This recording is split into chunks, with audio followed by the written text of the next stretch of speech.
Munugode MLA Komatireddy Rajagopal Reddy వ్యవహారం తెలంగాణలో సంచలనం రేపుతుంది. ఇటీవల సభలు, సమావేశాలు, సోషల్ మీడియాలో సీఎం రేవంత్ రెడ్డిని టార్గెట్ చేస్తూ మునుగోడు ఎమ్మెల్యే రాజగోపాల్ రెడ్డి సంచలన వ్యాఖ్యలు చేశారు. ఈ నేపథ్యంలోనే ఇవాళ హైదరాబాద్లో మీడియాతో చిట్చాట్ ఆయన మాట్లాడుతూ ముఖ్యమంత్రిపై కీలక వ్యాఖ్యలు చేశారు. సీఎంగా ఉన్న రేవంత్ రెడ్డి ఇప్పటికైనా తన భాషను మార్చుకోవాలని సూచించారు. ప్రతిపక్షాలను తిట్టడం మానేసి ప్రభుత్వం ప్రజలకు ఏం చేస్తున్నామో చెప్పాలని పేర్కొన్నారు. ఇప్పటికే ప్రాజెక్టు పేరుతో 20 మంది సీమాంధ్రులకు చెందిన కాంట్రాక్టర్లు ప్రభుత్వ సంపదను అప్పనంగా దోచేస్తున్నారంటూ సంచలన ఆరోపణలు చేశారు. బీజేపీ నుండి కాంగ్రెస్ పార్టీలో చేరితో తనకు మంత్రి పదవి ఇస్తానని హైకమాండ్ ప్రామిస్ చేసిందని గుర్తు చేశారు. ఇంకా మూడున్నర ఏళ్ల రేవంత్ రెడ్డి ముఖ్యమంత్రి అని, ఆ తర్వాత ఎవరనేది అప్పుడు చూద్దామని అన్నారు. రాష్ట్రంలో ఏం జరుగుతుందో త్వరలో డీటెయిల్గా చెప్తానంటూ బాంబు పేల్చారు. 20 మంది ఉన్నారు. ఈ రాష్ట్రాన్ని దోసుకుంటున్న ఇప్పుడు కూడా రాబోయే రోజుల సమయం వచ్చినప్పుడు వాళ్ళ బండారం బయట పెడతా. ఏది ఏమైనా తెలంగాణ రాష్ట్ర సంపద లూటీ విషయంలో గాని, కాంట్రాక్టుల విషయంలో గాని, భూముల విషయంలో గాని, ఇసుక మాఫియా విషయంలో గాని, ఏ విషయంలో సరే తెలంగాణ ప్రాంతానికి ప్రజలకు అన్యాయం చేసే పని ఎవరు చేసినా బహిరంగంగా మాట్లాడతా. 20 మంది ఉన్నారు. ఈ రాష్ట్రాన్ని దోసుకుంటున్న ఇప్పుడు కూడా రాబోయే రోజుల సమయం వచ్చినప్పుడు వాళ్ళ బండారం బయట పెడతా.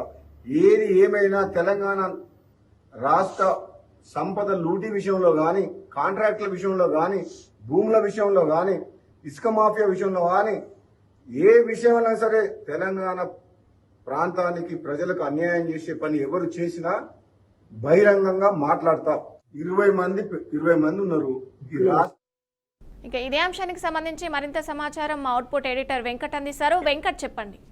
కాంగ్రెస్ సీనియర్ నేత మునుగోడు ఎమ్మెల్యే కోమటిరెడ్డి రాజగోపాల్ రెడ్డి మరోసారి రేవంత్ రెడ్డి టార్గెట్ గా బాంబు పేల్చారు. దాని సారాంశం చాలా స్పష్టంగా క్లియర్ కట్ గా రేవంత్ రెడ్డిని ఉద్దేశిస్తూ ఆయన తీరు మార్చుకోవాల్సిన అవసరం ఉంది, ఆయన భాష మాట్లాడే విధానం మార్చుకోవాల్సిన అవసరం ఉందంటూ చెప్తూనే పర్టికులర్ గా సీమాంధ్ర వాసులు వెళ్తున్నారు. వాళ్ళు కొంతమంది పెట్టుబడిదారులు సీఎం రేవంత్ రెడ్డి వెనక ఆల్మోస్ట్ ఒక 20 మంది దాకా సీమాంధ్ర పెట్టుబడిదారులు ఇప్పటికీ ఉన్నారని, తెలంగాణ దోచుకుంటున్నారంటూ ఆయన చాలా స్ట్రాంగ్ కామెంట్స్ చేయడం జరిగింది. కోమటిరెడ్డి రాజగోపాల్ చేసినటువంటి ఈ కామెంట్స్ ఇప్పుడు చాలా హైలైట్ అవుతున్న పరిస్థితి కనిపిస్తుంది. దానికి కారణం ఏంటి, ఎందుకు చేస్తున్నారు అలాగా ఏంటి అనేది ఫుల్ డీటెయిల్ గా చెప్పలేదు కానీ బట్ క్లారిటీ స్పష్టంగా సీఎం రేవంత్ రెడ్డి వెనక 20 మంది సీమాంధ్రులు ఉన్నారు. వారే ఇప్పటికీ పెట్టుబడులు పెడుతూ కానీ లేదంటే కాంట్రాక్టులు పెడుతూ దోచుకుంటున్నారనేది రాజగోపాల్ రెడ్డి చెప్తున్న సారాంశం. దీని మరి ఆయన బేసి ఆధారాలతో ఆయన మాట్లాడుతున్నారు, లేదంటేనేమో వచ్చిన సమాచారం మేరకు చేస్తున్నారు. అసలు విషయం పై క్లారిటీ అయితే లేదు కానీ బట్ చాలా స్పష్టంగా పేర్లు అంటే ఈవెన్ ఆయన పేర్లు చెప్పేందుకు కూడా సిద్ధంగా ఉన్న ఆయన మాట్లాడే విధానం చూసినట్లయితే ఖచ్చితంగా ఆయనకి పేర్లు తెలుసు, ఆ వ్యక్తులు తెలుసు, వాళ్ళు ఎవరెవరెవరు విషయం, మనకి ఏ కాంటాక్ట్ తగ్గే విషయం కూడా ఆయన చెప్తున్నట్టుగానే అర్థమవుతుంది మనకి చెప్పిన ఆయన మాట్లాడే విధానం చూసినట్లయితే. కాబట్టి అది డీటెయిల్ గా ఆయన మీడియా ముందు చెప్పకపోయినప్పటికీ కూడా ఆయన దగ్గర స్పష్టమైన సమాచారంతోనే ఇదంతా చేస్తున్నారని అయితే చెప్తూ ఉంది.